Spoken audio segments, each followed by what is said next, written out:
This call is now being recorded.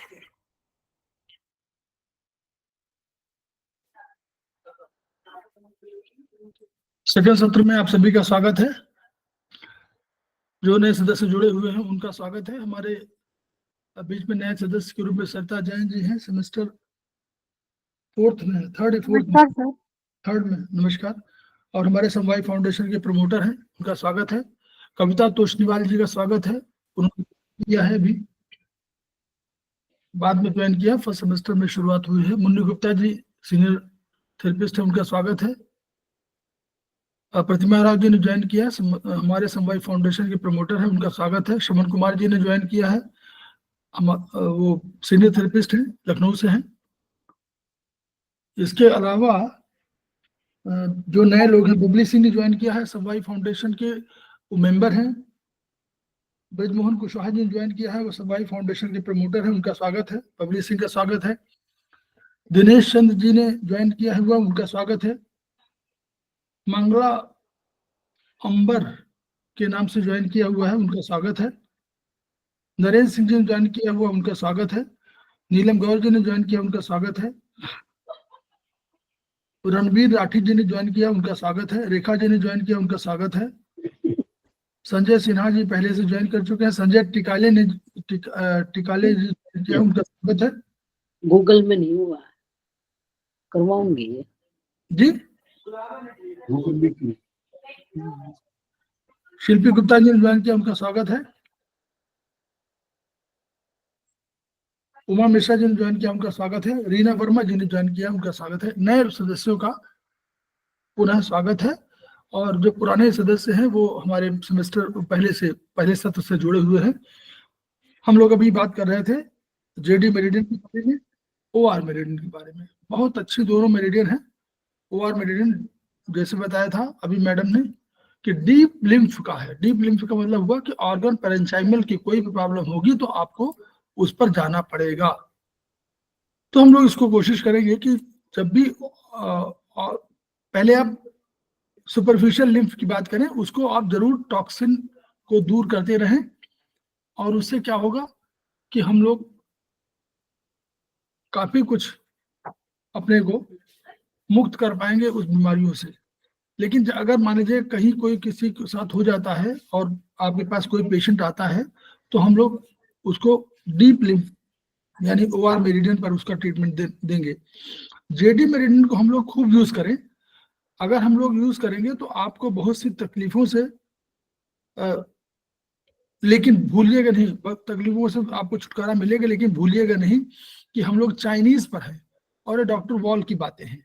तो doctor wall TCM में भी जो पॉइंट है उनको हम लोग भूलना नहीं है। टीसीएम में क्या पॉइंट बता सकें कौन कौन है इसमें जेडी मेरिडियन के संबंध में? टीसीएम में बोलिए, ऐसे अवसर चूके नहीं, बोलिए। सही गलत कुछ बोलेंगे तो समझ में आएगा ना कंसेप्ट। ज्वाइंट के लिए कौन जिम्मेदार है चाइनीज में?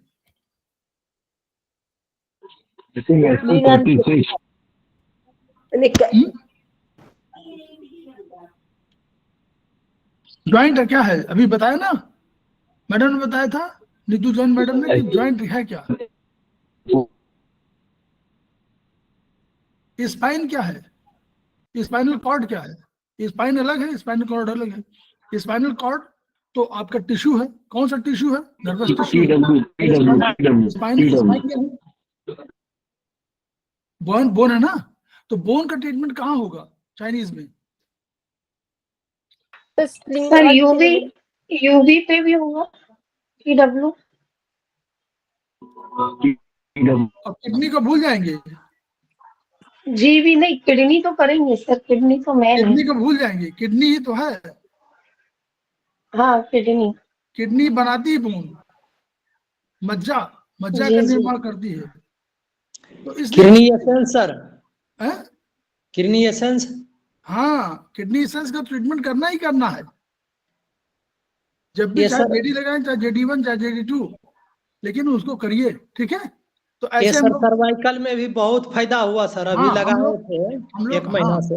बिल्कुल बहुत ऐसे हम लोग फायदा यूज होता है, करेंगे। एकदम जकरन जुकरन खत्म हो किडनी गया। Meridian, good, kidney meridian base है। और यूबी के पॉइंट हमारे पास हैं, यूबी 11 पॉइंट है कोई ना, एक जी यूबी 11 12 पे जरूर जी करिए। सर। 11 12 ये बहुत इंपॉर्टेंट पॉइंट है। किडनी के इंपॉर्टेंट पॉइंट हो गए, यूबी 11 12 हो गए। और हम लोग JD1 लगा ही रहे, JD1 JD2 जो भी लगाना है ये लगाइए, CFP पॉइंट लगा लीजिए, आपका ट्रीटमेंट पूरा हो गया बोन के संबंध में। तो ऐसे हम लोग को पढ़ना होगा। ठीक है, चलिए आगे हम लोग बात कर रहे हैं उसमें आयुर्वेद में हम लोग बात करें तो वात पित्त कफ हम लोग जल्दी समझना है, हम लोगों को समझाना है आप लोगों को, और आप लोगों को समझना है, बस इतना है, यही है। ये हम लोगों ने पढ़ा था वात। तो इन्होंने कहा कि वात क्या है, आकाश और वायु महाभूत वात है। वायु हम लोग कहते हैं गति से, गति का नाम है, और गति के लिए इन्होंने कहा कि माध्यम चाहिए, स्पेस चाहिए। तो अगर वायु के साथ हो और स्पेस मिल जाए, स्पेस माने आकाश, तो दोनों जो है मिलकर के अपनी शक्ति बढ़ा देते हैं, इसी को हम लोग बल कहते हैं। इसमें लिखा हुआ कि 150 किलोमीटर से अधिक वायु होने अगर स्पीड हो गई तो वो झंझावात होगा। तो झंझावात माने प्रबल वायु का हुआ। तो हमारे शरीर में देखिए क्या है, नर्वस टिश्यू स्पीड से पहुंचाते हैं कहाँ, हम लोग कहते हैं कि चाहे जो भी गति हो, चाहे 5 सेंटीमीटर प्रति मिनट हो, चाहे जो भी हो, वो एक गति है। तो ये गति के लिए ब्लड सर्कुलेशन भी किसी गति से करता है, उसके लिए भोजन मल के सरकाने के लिए, और विचारों के लिए भी, विचार भी क्या है, विचार भी तो क्या मूवमेंट करते हैं ना। विचार आपके, आप एक बात सोचते हैं फिर दूसरी तरफ, तो वह विचार जाता है, फिर आता है, दूसरा आता है, तीसरा आता है, और तब हम लोग एक एनालिसिस कर पाते हैं। तो विचारों के लिए, इनके लिए बात का होना आवश्यक है। और लोग वो रखेंगे, कोई शोर ना हो। तो इन सब के, इन्होंने कहा देखें, कहीं भी हो जाए एलर्जी, कोई उत्तेजना, हाई बीपी, लो बीपी, स्पीड से संबंधित है ना, कठिन संतानोत्पत्ति उससे जुड़ा हुआ ना, कि वर्चुअली मूवमेंट है, सुन्नपन, मूवमेंट कम हो गया, विचार प्रभावित हो गए, मस्तिष्क अविकसित, आंशिक लकवा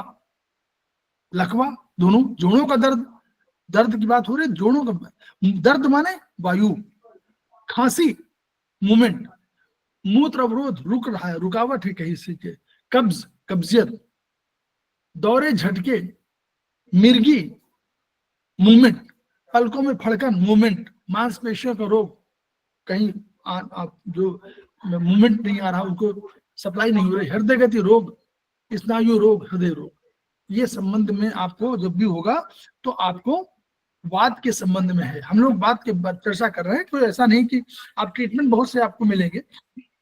पित्त क्या है, जल और अग्नि के साथ ये है, उनका कॉम्बिनेशन है।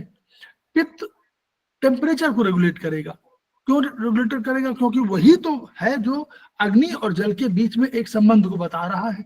तो अगर दोनों बैलेंस फॉर्म में है तो हमारा 98.4 डिग्री फ़ारेनहाइट रहेगा। 3 अवस्थाएं हैं, कम, अधिक और आवश्यक, जितनी है सामने। कम और अधिक इम्बैलेंस है तो हम लोग समझ रहे हो। अब देखिए, शरीर का 2/3 भाग तरल है। अब दैनिक जल ग्रहण, देखिए पढ़िएगा, दैनिक जल ग्रहण पढ़ रहे हैं ना आप सब लोग, पढ़ते रहिएगा। दैनिक जल ग्रहण कौमा, उद्भव और उत्सर्जन, यही आपके 2/3 भाग को बैलेंस करते हैं। तो जल ग्रहण माने, कोई बताए कितना पीना चाहिए, जल्दी जल्दी बताइए। 3 litre sir, 3 litre. 3.5 litre sir, ठीक है। वेट के अकॉर्डिंग पीना चाहिए। उत्सर्जन कितना होना चाहिए? 1.5 से 2 लीटर। 1.5 से 2 लीटर। ना 1.5 लीटर के आसपास, ठीक है, बहुत अधिक नहीं, दो अधिक है, 1.5 लीटर के आसपास, ठीक। अब तीसरा लिखा हुआ उद्भव, उद्भव माने क्रिएशन, प्रकट होना, क्रिएशन। उद्भव क्यों लिखा हुआ है? सर जो जल का जो इस्तेमाल होगा शरीर के अंदर, उसके लिए उद्भव लिखा हुआ है, उपयोग जो होगा। नहीं, उद्भव उद्धव को बताइए, उद्धव कहीं, अच्छा मान लीजिए आप पानी नहीं पिए, पानी नहीं पिए तो क्या को जल मिलेगा शरीर को कि नहीं मिलेगा? मिलेगा सर। कैसे? जो सर हमारे शरीर में जो फैट में स्टोर है उसमें से ले लेगा। नहीं, एक और उद्भव कह रहे हैं ना, क्रिएशन कह रहे हैं, ये तो आपके पास स्टोर्ड था। आप घर में कोई खाना बना रहे हैं और स्टोर्ड हो, तो स्टोर्ड में और खाना बनाने में अंतर है, उसको बताइए उद्भव शब्द का अर्थ। जो खाना हम खाते हैं, जो खाना मतलब हमने जल लिया ही नहीं, हमने जल उसकी उद्भव एक आपको देखिए, इसीलिए पानी बनता है, आपको जल जाता है हमारे अंदर। आपको जोड़ रहे हैं, आप याद करिएगा, याद करिएगा। माइटोकॉन्ड्रिया में क्या एक्शन होता है बोलिए? माइटोकॉन्ड्रिया में एक्शन क्या होता है? ग्लूकोज जाता है, कार्बन डाइऑक्साइड और पानी निकलता है। रिएक्शन होने पर कार्बोहाइड्रेट में पानी और कार्बन डाइऑक्साइड निकलता है। यस, कार्बन ऑक्सीजन लेता है, ग्लूकोज लेता है, और उसके बाद जब बनाता है तो ऊर्जा बनाता है, और क्या बनाता है? जल और कार्बन डाइऑक्साइड। तो जल तो बन रहा है ना, ले तो नहीं रहे जल ना, ले तो रहे ऑक्सीजन, ले रहे तो ग्लूकोज, लेकिन इससे जल बन गया। तो वो जो जल है वही उद्भव है। अगर आपने ग्लूकोज लिया और ऑक्सीजन लिया तभी तो जल बन जाएगा, चाहे पानी पिए ना पिए, तो कुछ तो स्टोर्ड उससे भी हो जाता है। पानी पीने के बाद हम लोग करते हैं पानी मतलब तरल कोई भी, और उद्भव होता है शरीर के अंदर की रासायनिक क्रियाओं से, और उत्सर्जन होता है यूरिनरी। चलिए हम लोग इसमें थोड़े थोड़े ये बताने का तरीका ये था इसलिए कि आपको रिकॉल हो जाए और वो चीज हम लोग भूले नहीं, ठीक है? जैसे हम लोग जल को भूल जाते हैं, सब लोग को पता कार्बोहाइड्रेट, प्रोटीन और फैट सबको बोलने लगते हैं, और अंत में मिनरल्स, विटामिन सब बोल देते हैं और जल भूल जाते हैं। क्योंकि पैसा नहीं लगता है पानी में सर। नहीं, अब तो पैसा भी लगता है, अब तो पैसा भी लगता है। नहीं, तो इसलिए तो ये इनमें से कोई क्रिया बाधित होगी तो हमको, तो शरीर का तापक्रम के लिए पानी बहुत बड़ा है, वो सब जगह सर्कुलेट करता है, तो इसलिए बहुत बढ़िया माना जाता है उसको।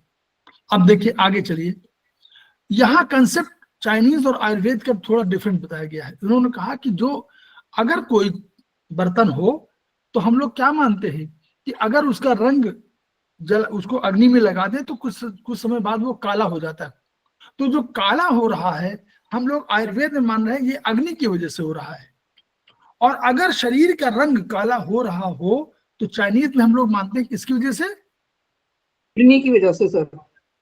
किडनी की वजह से। किडनी जल तत्व क्या है और यहाँ अग्नि तत्व है, अंतर है ना, थोड़ा सा अंतर हुआ ना, ये अंतर है थोड़ा सा आयुर्वेद में और वहां। यहाँ रंग आपका श्यामला हो रहा है, श्यामल हो रहा है, तो किडनी के मानेंगे हम लोग चाइनीज में, लेकिन वहां मानेंगे कि नहीं, अग्नि तत्व कोई बढ़ा हुआ आपके शरीर में तो वो धीरे धीरे आपके शरीर को तपा करके ब्लैकिश कर रहा है। बस ये अंतर, इसी अंतर बताने के लिए उन्होंने किया कि पित्त की अधिकता की वजह से आपका रंग श्यामल होता जाएगा।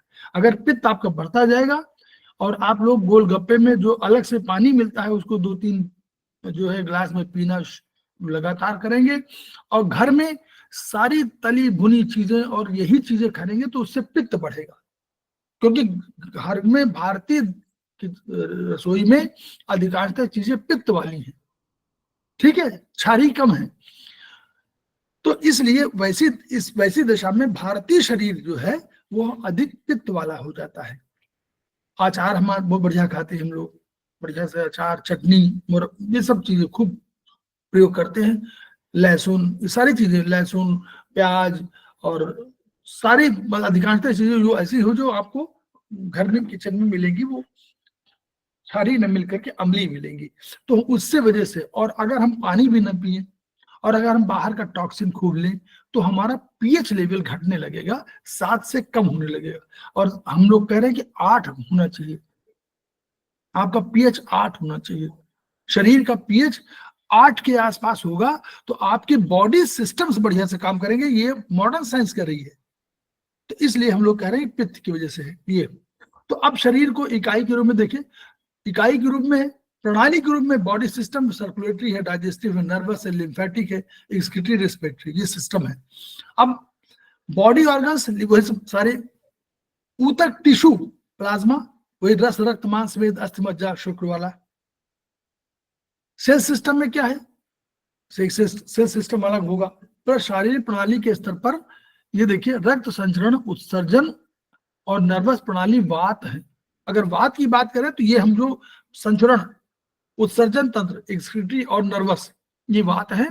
पाचन तंत्र पित्त है, क्योंकि पचाता है वो 3-4 के सहयोग से। और लिम्फेटिक सिस्टम हमारा कफ है। तो अगर सिस्टम में कहीं करना हो तो लिम्फेटिक सिस्टम में कोई प्रॉब्लम होगी तो हम लोग मानेंगे कि कफ की प्रॉब्लम है। ऐसे इन्हीं से नोट करके बनाते जाइएगा। अंगों के स्तर पर हृदय और फेफड़े वात, लीवर पित्त, और तिल्ली, उदर, छोटी आंत, बड़ी आंत, ये कफ, जो डाइजेस्टिव सिस्टम के पार्ट हो गए। लेकिन यहाँ पर अंगों के स्तर पर इनको है। ऊतक के स्तर पर मांस वात है, रक्त पित्त है और मेद कफ है। ये 3 बता दिया। तो इस तरह डिस्क्रिशनरी पावर दे दिया गया कि आपको ये वो डिफरेंशिएट कर सके आपकी ये रक्त है, ये पित्त है, ये मेद है, ये किसकी वजह से प्रॉब्लम हो रही है। शरीर के अवयव, ऊतक के कोशिकाओं, सभी के तापक्रम को संतुलित रखने में अग्नि की अहम भूमिका है। अग्नि सबसे अधिक आपके टेम्परेचर को, उसका काम ही है अग्नि, तो वो टेम्परेचर को कायम रखती है, यानी बैलेंस रखती है। पित्त को शरीर में कैसे जाना जा सकता है, तो मेटाबॉलिक क्रियाओं के लिए वो उत्तरदायी है, वही मेटाबॉलिज्म के लिए उत्तरदायी है। और पित्त में हम जान रहे हैं तापक्रम प्रमुख घटक है। जल, देखिए वो लिखा हुआ, जल एक निश्चित तापक्रम पर बर्फ का रूप होगा और बर्फ निश्चित तापक्रम पर जल का रूप हो जाएगी। तो इनमें तापक्रम ही तो है, हीट ही तो देते हैं। और हीट, ये इसको साइंस की भाषा में लेटेंट हीट कहा जाता है कि एक लेटेंट है। तो काफी कुछ होता है। 0 डिग्री का बर्फ और 0 डिग्री का लिक्विड जल, दोनों के ट्रांसफॉर्मेशन में, दोनों के ट्रांसफर में अग्नि का बहुत बड़ा रोल है। बहुत किलो कैलोरी खर्च होती है। उसी तरह 100 डिग्री का जल और वही 100 डिग्री की वो बनी, उससे बाद गैस बनी, वो अरे भाप बनी, तो भाप और उसमें 536 किलो कैलोरी का अंतर है। इसीलिए कहते हैं कि भाप से जलना अधिक घातक है बशर्ते 100 डिग्री टेम्परेचर के जल से जलना, क्योंकि उसमें आपके टेम्परेचर 536 किलो कैलोरी और शामिल हो गई इस टेम्परेचर में। तो दोनों के जलने में माना जाता है कि अगर भाप से जले हैं आप तो अधिक खतरनाक है, क्योंकि उसमें 536 किलो कैलोरी और ऐड हो गई। ये साइंस की भाषा में है, ठीक है, हम लोग उसको बता रहे हैं। तो शरीर, अब देखिए, एंजाइम्स और हार्मोन्स, ये जो है सबसे अधिक महत्वपूर्ण है। यही आपके, और यही केमिकल कंपोजिशन के लिए और यही मेटाबॉलिक उसके लिए जाने जाते हैं। अगर ये ना हो तो मेटाबॉलिक क्रियाएं नहीं होंगी, या होंगी बहुत धीमे होंगी, हाइपो कंडीशन में होंगी। इनको मेन अपने बैलेंस फॉर्म में लाने के लिए ये एंजाइम्स और हार्मोन्स होते हैं। छोटे छोटे होते हैं, मतलब बहुत कम मात्रा में होते हैं, अल्प मात्रा में, लेकिन प्रभाव बहुत करते हैं। एंजाइम खुद क्रिया में भाग नहीं लेगा, लेकिन एक एक्शन को तेज कर देगा। तो इसलिए ये सब जो है, ये सब उसी के फॉर्म है, पित्त के। शरीर में पित्त परिवर्तन संबंधित है, ट्रांसफॉर्मेशन है ना, हम लोग कहते हैं रूपांतरण। पित्त एक रसायन की तरह है, हार्मोन और चयापचय क्रियाओं का नियंत्रण करता है, यही पित्त। तो वही बताया ना, हार्मोनल, उसके लिए हमारे मस्तिष्क में पित्त रासायनिक भौतिक संयोगों को विचारों में परिवर्तित करता है। जो हमारे विचार आते हैं ये अग्नि की वजह से, ये पित्त की वजह से है। जब हम, जो आप बोलते हैं वो तो वायु है, लेकिन जब आप ग्रहण करते हैं तो उसको पचाने का काम जो है पित्त करता है। यानी आपके विचार जो आते हैं और विचार परिपक्व होते हैं, पचते हैं, स्थिर रहते हैं, वो आपके किसकी वजह से है, वो पित्त की वजह से है। इसलिए पित्त का होना बहुत आवश्यक है। पाचन माने विचारों को पचाना भी शामिल है। अवशोषण, पोषण, चयापचय, तापमान, त्वचा का रंग, आंखों की ज्योति, ठीक है, लीवर है ना, वहां लीवर को भी वहां ऐड किया गया। लीवर वहां, हमारे यहाँ अग्नि है, वहां भी लीवर आंखों में खुलता, हम भी वही कह रहे हैं, फिंगर नंबर 3 आंखों में खुल रही है। ठीक, तो बुद्धिमत्ता और सोच विचार ये है उसके गुण। अगर बैलेंस फॉर्म में नहीं होगा तो क्या होगा, गुस्सा भी करेंगे, नफरत करेंगे, ईर्ष्या। अगर बैलेंस होगा तो गुस्सा नहीं करेंगे, लेकिन अगर बैलेंस नहीं हुआ तो गुस्सा भी करेंगे, नफरत करेंगे, ईर्ष्या को जन्म देंगे। ये वही अग्नि ही है, वही प्रबल है। एंजाइम हार्मोन्स पित्त संबंधित हैं, हार्मोन संबंधी रोग पित्तजनक है। तो अगर हार्मोनल कोई डिसबैलेंस है तो वो पित्त के कारण है। पित्त शरीर की आभा व तेज और चमक संबंधित है। आपके चेहरे का सौंदर्य नूर ये पित्त की वजह से है। अगर पित्त कमजोर होने लगा तो ये सौंदर्य नष्ट होने लगेगा। विभिन्न बैलेंस न अगर फॉर्म में नहीं हुआ तो विभिन्न रसायन शरीर के पाचन तंत्र के विभिन्न घटक, आमाशय, इन सब में से स्रवित होते हैं। यही हम रसायन जो एंजाइम्स वगैरह की बात, एंजाइम्स और तमाम और सेक्रेशंस, उनकी अम्लीयता क्षारीयता विभिन्न होती है। तो हम लोग देखते होंगे केवल एक स्टमक वाला है, जब अम्लीयता बढ़ती है तो अक्सर शरीर का गैस बनेगी, शरीर का गर्म होना बढ़ेगा। तो अगर गैस बन रही है तो हम लोग कौन सा ट्रीटमेंट कर देंगे? गैस बढ़ती हुई क्या होगा, हम लोग अग्नि बढ़ रही है तो हम लोग कौन सा ट्रीटमेंट करते हैं स्टमक मेरिडियन में, आयुर्वेद में? सर 2-3 बस ऐसे ही 2-3 बस हो गया, समझ में आ गया। तो ये शरीर गर्म होना, सूजन, जोड़ों में लालिमा, खुजली आ रही है, अब इचिंग हो रही है, केवल इचिंग हो रही है और जलन नहीं हो रही। तो इचिंग केवल हो रही है तो वायु, और इचिंग के साथ जलन तो अग्नि। ठीक, अग्नि प्रसार संबंधित है। अग्नि ऊपर उठती है, तो कभी कोई चीज ऊपर गैस उठ रही हो या ऊपर आपको यहाँ जलन हो रही हो तो यानी अग्नि बढ़ी है। ठोस गर्म होती है तो तरल रूप में तो उसके विषमताएं। तो अग्नि को शुद्धिकरण के प्रयोग करते हैं, इसीलिए कहते हैं अग्नि में सोना को डाल देते हैं तो उसको देखते हैं कि भाई तब गया, और तब के जो शुद्ध होता है वो सोना हो जाता है, बाद में निकल जाता है। तो शुद्धिकरण के लिए होता है। परिवर्तन, रूपांतरण, ऊपर की ओर गति, विस्तार, शुद्धिकरण, चयापचय नियंत्रण, मेटाबॉलिक, शरीर की मात्रा व त्वचा की चमक बनाए रखना। मात्रा नहीं, शरीर की मात्रा तो नहीं, शरीर में त्वचा की चमक, मात्रा छोड़ दीजिए, त्वचा की चमक बनाए रखने के लिए ये जिम्मेदार है। तापक्रम का नियंत्रण यही करता है। एंजाइम्स हार्मोन का गर्म स्वभाव होना जो है इसी की वजह से है, और शरीर के तरल पदार्थों का नियंत्रण तापमान द्वारा यही करता है। अगर ठंडक बढ़ी तो ये पित्त ही है, उसको बैलेंस फॉर्म में लाता है। पित्त रोग देखिए, समस्त बुखार, टेम्परेचर बढ़ता है ना, एक्जिमा, ल्यूकोडर्मा, मधुमेह, पीलिया, अम्लता, अल्सर, गैस, गठिया, गुर्दे में सूजन, सर्विक्स में सूजन, अपेंडिक्स में सूजन, आंतों में सूजन, मूत्र में प्रोटीन, रक्तस्राव, क्यों? मेटाबॉलिक कंडीशन, रक्तस्राव, मुहासे, गर्मी से खुजली, थायराइड में सूजन, खून की कमी, एनीमिया, त्वचा रोग, कमजोर याददाश्त, मानसिक, ये आयुर्वेद के हिसाब से उनके हैं। अब कफ आ गया। कफ जो है ये क्या है? पृथ्वी जल है। तो ये बल लिखिए, ये बल शरीर में जब संतुलित होता है तो मेद, मज्जा, शुक्र, मांसपेशियों और अस्थियों का विकास समुचित रूप से होता है, क्योंकि एनाबॉलिक कंडीशन है ना इसकी, ये जोड़ने में काम करता है। तो अगर ये नहीं होगा तो ऊतकों में विकार उत्पन्न कर रोग उत्पन्न कर देगा। अब देखिए वो यहाँ पर वो दिया पुराना वाला, उसको मत पढ़िए, नीचे वाले जाइए। यहाँ पे उदाहरण के लिए, रक्त में अम्लीय अंश अधिक होने पर त्वचा के रोग होंगे, खुजली होगी, खाज होगा, खारिश होगी, ल्यूकोडर्मा, एसिडिटी होगी। क्षारीय अंश अधिक होने पर, अगर क्षारीय अंश अधिक हुआ, क्षारीय माने कफ, क्षारीय अंश अधिक होने पर गांठें, अर्बुद, त्वचा कड़ी होना, एडेशन, पथरी निर्माण, कैल्शियम जमना, ट्यूमर, सिस्ट, फाइब्रॉइड, टीबी और कैंसर की संभावना बढ़ी रहती है। ये तो ऊर्जा के स्तर पर क्या है? पृथ्वी वही, उनमें बहुत अधिक नहीं है। अब आगे चलिए, यहाँ पर कुछ नहीं है।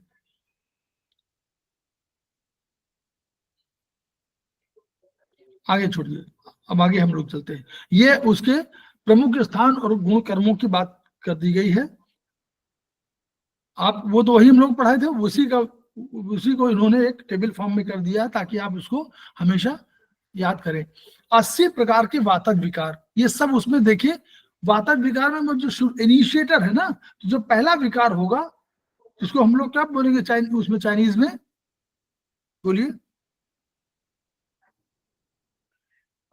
चाइनीज में क्या बोलेंगे बीमारी? नहीं आप acute sir, acute. Acute, good. हाँ एक्यूट हाँ, ऐसे ही ऐसे हम लोग जानना है। और उधर कफ वाला क्या बोलेंगे? क्रॉनिक। क्रॉनिक। क्रॉनिक और बीच वाले को बोल देंगे सब एक्यूट, ठीक है। सब एक्यूट। तो जैसे वहां एक्यूट, सब एक्यूट और क्रॉनिक, वहां वातज, पित्तज और कफज, ठीक। तो वातज, नाखूनों का फटना, देखिए सब, पैरों का फट जाना, चुभन, चूल जैसा दर्द, इच्छानुसार ठीक स्थान पर न पड़ना, पैर या पैरों में झुंझुनी होना, एड़ी पैर की जांग में संधि होने, वेदना, एड़ी पर गांठ जकड़ होना, पैर की पिंडलियों में ऐंठन होना, कमर से लेकर पैरों बढ़ने वाला वात रोग, साइटिका पेन इसी में आएगा, पैरों में फटन, पीड़ा, जानू संधियों का शिथिल होना, जानू संधियों में ढीलापन, एक अथवा दोनों पैरों में असमर्थता, कांच का निकलना, गुदा में पीड़ा, अंडकोशों का ऊपर चढ़ जाना, मूत्रदी का कड़ा बना रहना, वक्ष्ण बदन की addition of thigh joint and groin region, कमर में फटने की सी पीड़ा। 80 है इसमें।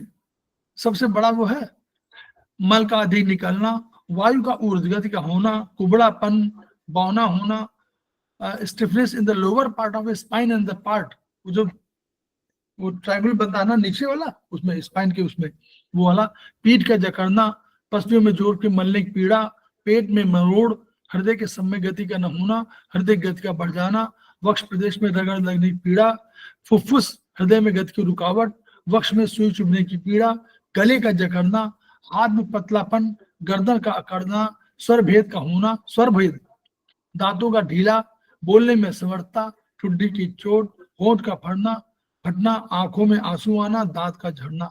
ये आपके उधर सब 80 है। जबान बंद हो जाना, आवाज बंद। मुझसे स्वर भेद क्या होता है? जी, स्वर भेद का होना, स्वर भेद का होना, ये 36 है सर, 36 जो पॉइंट है इसका। स्वर भेद का होना मतलब ऐसा है ना, स्वर आपको कुछ निकले, कुछ आप कहना चाहें, कुछ निकले। भेद माने अंतर, स्वर का अंतर, आप बोलना चाहे कुछ और कुछ और निकल जाए, है ना। जबान बंद होना, मुंह का कसलापन, रस कटु, मतलब बोलने का, जब बोलने वायु तो है जो बोल रही है, तो आप बोलना कुछ चाह रहे हैं और शब्द कुछ निकाल रहे हैं, तो ये नर्वस सिस्टम की प्रॉब्लम हुई ना। ऐसे सोचिए, रस कटु तिक्त ज्ञान का न होना, गंध ज्ञान न होना, शब्द के न होने पर कुछ भी सुनाई न पड़ना, ऊंचा सुनाई पड़ना, बहरापन, आंख की पलक, मुख का सूखना, आंख की पलक का पलकों खोलना, नेत्र रोग विशेष, आंखों में वेदना। जहाँ नेत्र रोग विशेष का दोनों जुड़ा हुआ है, आप यहाँ देखिएगा कुछ विशेष वाले हैं जिसमें कि वायु की वजह से फड़फड़ाहट या तमाम चीजें हो, वो आंखों में वेदना, पीड़ा, जहाँ पीड़ा की बात हो, आप में जलन न हो लेकिन पीड़ा हो उस तरह की, आंख में टेढ़ा होना, ऐंचा ताना होना, भौहों का टेढ़ा होना, शिरसूल, बालों के उगने वाले स्थान का फटना, मुख प्रदेश का लकवा, एक अक्ष का पक्षाघात, सभी अंगों का पक्षाघात, अंग विशेष में कंपन, जम्भाई, ललाट की हड्डी की चोट, माथे की चोट, सिर दर्द, कंधे का पक्षाघात, पैरालिसिस, ऐंठन, ठंडक, मस्तिष्क शरीर की पीड़ा, मतिभ्रम, कंफ्यूज स्टेट ऑफ माइंड, हिचकी, मन का प्रसन्न रहना, अधिक निरर्थक भाषण, शरीर में अधिक निरर्थक भाषण, बीच में आता वो बोलना है ना, शरीर में रूखापन, कठोरता, शरीर का रंग काला या अरूप वर्ण का हो जाना, नहीं ये, हाँ ये शरीर का रंग काला, ये तो पित्त विकार में आना चाहिए, ये पित्त है 77, लेकिन इसमें रंग काला मतलब वायु की वजह से हो सकता है, या अरुण वर्ण का हो जाना, मतलब लाल रंग का हो जाना, काला या हो जाना, तो ये कोई सिक्रेशन की वजह से हो रहा होगा, तो उसमें आगे भी आएगा शायद ये।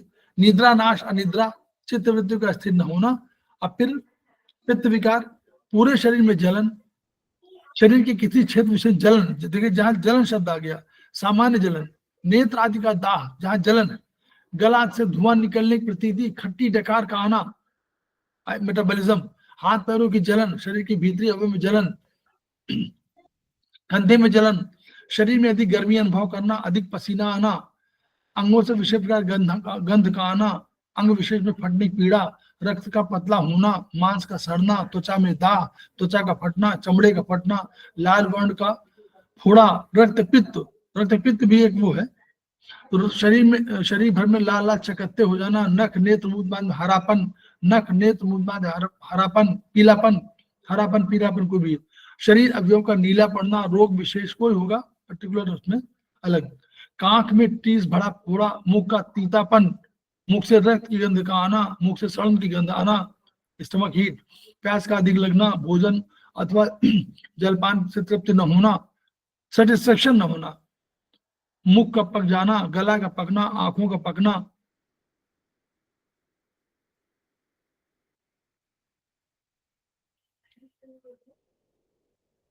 सर मुख का तीतापन क्या होता है? तीता तीता तीता नहीं समझ रहे? नहीं, हमें नहीं पता सर। नंबर बोलिए। ये 28 नंबर। जैसे हम लोग कहते नहीं कि अगर आपका सुबह मुंह कड़वा और वो वही वाला है तीता, कड़वा होगा सर, तीखा तीखा टाइप होता है। मल का तीता तो सफेद सर तीखे को कहते हैं, चिली मिर्च जैसा, तीता तो मिर्च जैसा स्वाद नहीं होता है। कड़वा होगा, कड़वा खट्टा पीटा, जैसे आपको कभी मिर्चे के लगे उस तरह तीता। अब देखिए कफज विकार देखिए सर नीम का पौधा तीता होता है ना?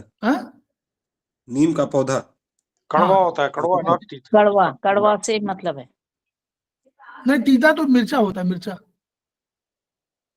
तिक्त तीता।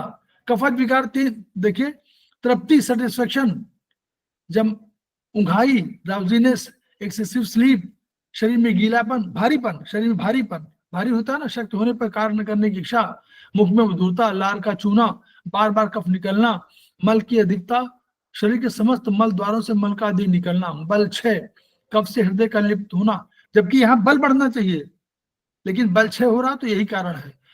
गल प्रदेश का कफ से लिप्त होना, नाड़ी गेंद में भारीपन, घेंगा नामक रोग, अधिक मोटापन, अग्नि का मंद पड़ना, उदर रोग विशेष, शरीर प्रवृत्ति।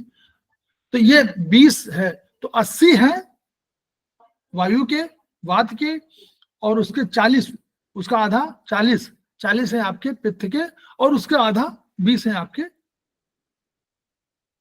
अब इसको देखिए, ये यहाँ पर हो गया, वो ये उसी तरह है, और इसको भी आप पढ़िएगा। हम लोग आगे थोड़ा सा और बढ़ जाए, नहीं तो फिर बेकार हो जाएगा। अब हम लोग पढ़ना चाह रहे हैं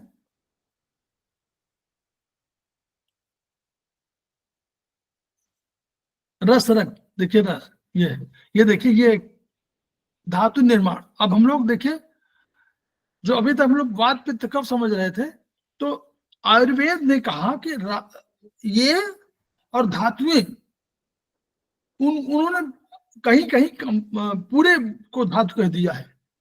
वात पित्त कफ और ये जो टिश्यू है, जिसको टिश्यू हम लोग कह रहे हैं धातु, ये सबको एक साथ कर दिया है, क्योंकि इन्हीं से धारण होता है शरीर को। और मल को भी बहुत महत्वपूर्ण माना है कि मल भी अगर शरीर के अंदर डेवलप नहीं होगा और निकले, दोनों डेवलप होना भी बहुत आवश्यक है और निकलना भी आवश्यक है, दोनों चीजें। डेवलप नहीं हुआ मतलब निर्माण नहीं हुआ तो भी गड़बड़, कि आपके उन्होंने जो है, जो आपके ऑर्गन है, उन्होंने ठीक से उसको चुना नहीं है। तो ऐसा हो नहीं सकता कि किसी प्रोडक्शन में सारी चीज सही हो, तो वो कुछ निकालना जरूरी है, तो वो भी कहा। इसीलिए उन्होंने कहीं कहीं धातुओं के उसमें सम्मान लिया, लेकिन यहाँ धातु बात है। यहाँ देखिए, रसात रक्तम, रस से, रसात मान रसात, रस से रक्त, ततो मांसम, ततो मांस, उससे मांस, मांसान मेदह, सा जहां लिखा हुआ मेदह, मांसान मेदह, ततो अस्थि च, ततः अस्थि च, उससे, तथा माने उसके बाद, अस्थि च, उससे वो अग्नि, अस्थि बनती है, अस्थनो, अस्थियों से मज्जा, ततः शुक्रम, उससे शुक्र, और शुक्रात गर्भ प्रसादतः, उसके बाद शुक्र से गर्भ की उत्पत्ति होती है। तो ये उन्होंने कहा। फिर दूसरा कहा रसात स्तन्यम ततो रक्तम सृजः कंडराः शिराः मांसाद वसात त्वचा षट च मेधसा स्नायु संभवः। इससे और आगे बताया जो उपधातु के रूप में है। क्लियर? तो उपधातु में अब हम लोग थोड़ा सा आपको डिटेल इस पे आ जाए हम लोग। ये किताब दूसरी है, ये किताब तो ये है जो आपको बता दूं ताकि आप लोग कंफ्यूज ना हो। ये अब हमने अपनी किताब छोड़ दिया चरक, और ये किताब पकड़ लिया है थोड़ा सा बताने के लिए केवल। क्लियर? हाँ जी, त्रिपदगा कहाँ है सर ये? हाँ, त्रिपदगा है। ठीक, अब इसी को उसका दूसरा नाम, उसका नाम चेंज हो गया ना। पेज नंबर देख लीजिए आप, और इसको रिसर्च मैनुअल कह दिया गया है। इसी को रिसर्च मैनुअल कह दिया गया है। क्लियर? तो आगे चले। तो ये वो उसी का पेज नंबर 143 है। ये त्रिपदगा का है ना सर? जी, त्रिपदगा का है। Okay sir. त्रिपदगा का। चलिए, तो इसी को हम लोग थोड़ा पढ़ने की कोशिश करेंगे। फिंगर नंबर 1 में मांस, अरे ओह रस। पहले देखिए फिंगर नंबर 4 में हम लोगों ने पित्त ज्वाइंट। ठीक है, तो ये जो रस है, रस धातु है, तो आधुनिक चिकित्सा कहता है उसमें प्लाज्मा कहता है उसको लिम्फेटिक कैपिलरी सिस्टम कहता है आधुनिक विज्ञान। और उपधातु क्या है? ब्रेस्ट मिल्क है और मेंसेस है, दो चीजें हैं। रस में दोनों में रस है, मतलब जल की अधिकता है, इसलिए दोनों को कह दिया गया है। और इसका मल क्या है? मल है कफ, फ्लेम जिसको बोले कफ। कफ इसी से है, तो यानी रस में जब भी कफ का होगा, तो अगर कफ की वृद्धि हो रही है तो यानी रस में कहीं गड़बड़ी हो रही है। ठीक, इसका महाभूत क्या है? आपा, मतलब जल। आपा माने जल। और कर्म क्या है? पीनम, नरिशमेंट। तो नरिश करता है। अगर रस नहीं बढ़िया बनेगा तो आपका नरिशमेंट ठीक से नहीं होगा। अगर बढ़िया रस नहीं बना, क्योंकि नेचुरली हम मानते हैं कि अगर स्प्लीन, वहां चाइनीज मानते हैं कि स्प्लीन ने काम नहीं किया तो क्या हुआ, हमको अल्टीमेटली कहाँ जो है कोई हमारी फूड की नहीं बनेगी बढ़िया, तो आगे गैदरिंग की कैसे बढ़िया बन जाएगी? बोलिए, सही है? वहां जोड़िए। तो यहाँ रस अगर बना नहीं, आहार रस से रस का निर्माण किया। ठीक है, ये रस वो नहीं है। आहार देखिए, जो आहार आया, जो आपने भोजन पानी सब लिया, उससे उसने एक रस बनाया, उस रस की बात कर रहे हैं ये। क्लियर? यानी एक जो भी कंपोजिशन है आयुर्वेद का, वो कह रहे हैं कि एक रस के निर्माण हुआ, वो रस ये काम करता है, वो आपा महाभूत होता है, और उसका कार्य परिणाम है, नरिशमेंट उसका काम है। और उसके धातुएं उपधातु 3, धातु उपधातु मल। तो रस हमारा जो धातु है, उसका उपधातु हमारे ब्रेस्ट मिल्क और मेंसेस है, और हमारा कफ जो है फ्लीम हमारा मल है, और ये कफ दोष में आएगा। अब आगे तो पढ़िएगा आप लोग। फिंगर नंबर 2 मेद, फिंगर नंबर 2 मेद। तो हम, अरे सॉरी, कहाँ पर आ गए? रक्त। फिंगर नंबर 3 रक्त की है, ब्लड इसको बोलेंगे हम। रक्त बोलते हैं, वो ब्लड बोलते हैं। आर्टरीज और वेन्स और कैपिलरीज, यानी आर्टरीज वाला ही, आर्टरीज वेन्स कैपिलरी एक ही चीज है ना, तो वही आर्टरीज जो है ये रक्त से उसका उपधातु है। और पित्त बाइल जूस है। पित्त जो है बाइल जूस, वो जो है, जो पित्त बाइल जूस है वो इसका मल है। तो बाइल जूस क्या है वैसे? किससे बनता था? किससे बना था? गॉल ब्लैडर, लिवर से बन के, लिवर से बना था। गुड, बना था आरबीसी से। ओके सर जी, याद करिए, आरबीसी से बना ना। Yes sir. Catabolism of RBC. जब आरबीसी टूटा तो वही तो बाइल बनाता था, बिलिरुबिन। वही सबसे कंपोजिशन, वहां कंपोजिशन की बात करिए तो आरबीसी इन्वॉल्व था ना पहले, तभी तो बना वहां जाकर लीवर में। एल्ब्यूमिन पकड़ के ले गए, अल्फा एल्ब्यूमिन, और वहां जाकर उसको कंजुगेट कराई, तो वहां कुछ बना ना, ये बिलिरुबिन बना, वही सब पित्त के रूप में आपका कन्वर्जन हुआ, तो पित्त बाइल जूस बना। अब पित्त इसका दोष है, महाभूत अग्नि है, क्योंकि रक्त है, अग्नि है, और इसका काम क्या है? जीवन, वाइटलिटी। जो वाइटलिटी आपके रक्त की वजह से है।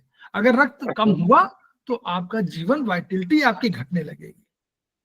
आपका चेहरे का वो, आपके काम कर शक्ति, आपका जो उत्साह, आपका हर्ष, ये सब चीजें घटने लगेंगी।